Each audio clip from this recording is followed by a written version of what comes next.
Reims et sa cathédrale gothique, vieille de plus de 7 siècles. Impossible de passer dans la ville sans un détour dans l'enceinte qui a vu le sacre de 31 rois. Mais ce matin, les visiteurs avaient surtout une pensée pour sa sœur jumelle, Notre-Dame de Paris. Je suis venu prier quelques instants ici à la cathédrale de Reims parce que les événements de Paris m'ont touché et je suis sensible à ce qui ce qui produit. On a vu les photos. Oui. Et les photos là-dessus sont quand même... C'était impressionnant. Fidèles et paroissiens ne parlent que de ça.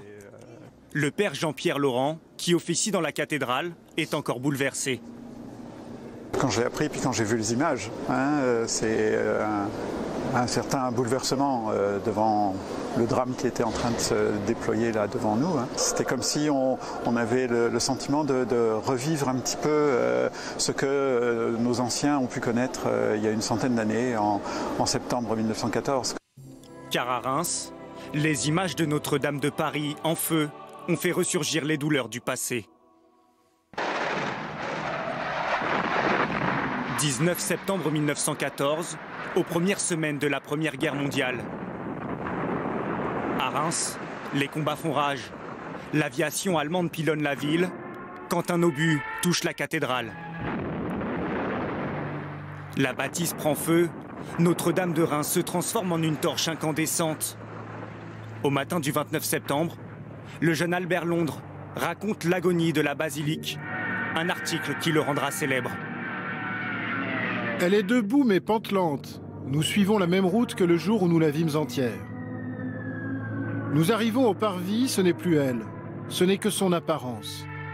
C'est un soldat que l'on aurait jugé de loin sur sa silhouette, toujours haute, mais qui, une fois approché, ouvrant sa capote, vous montrerait sa poitrine déchirée.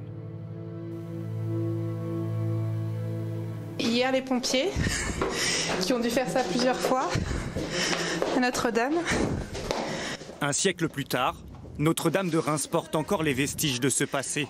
Les pierres qui sont là, vous voyez, qui sont rouges. Normalement, la pierre, elle est jaune, jaune doré comme ça. Là, elle est rouge. En fait, c'est ce qu'on appelle, elle a pris le feu. C'est-à-dire, à l'époque, lors de l'incendie, elle a tellement chauffé qu'elle est devenue rouge et qu'elle a éclaté. Il faudra 20 ans de restauration pour que le célèbre ange au sourire retrouve son visage, mais pas sa main. La reconstruction fera l'objet d'une mobilisation internationale sans précédent. L'architecte, lui, prendra une décision audacieuse. La nouvelle charpente de la cathédrale est en béton pour que l'édifice ne traverse plus jamais la même épreuve.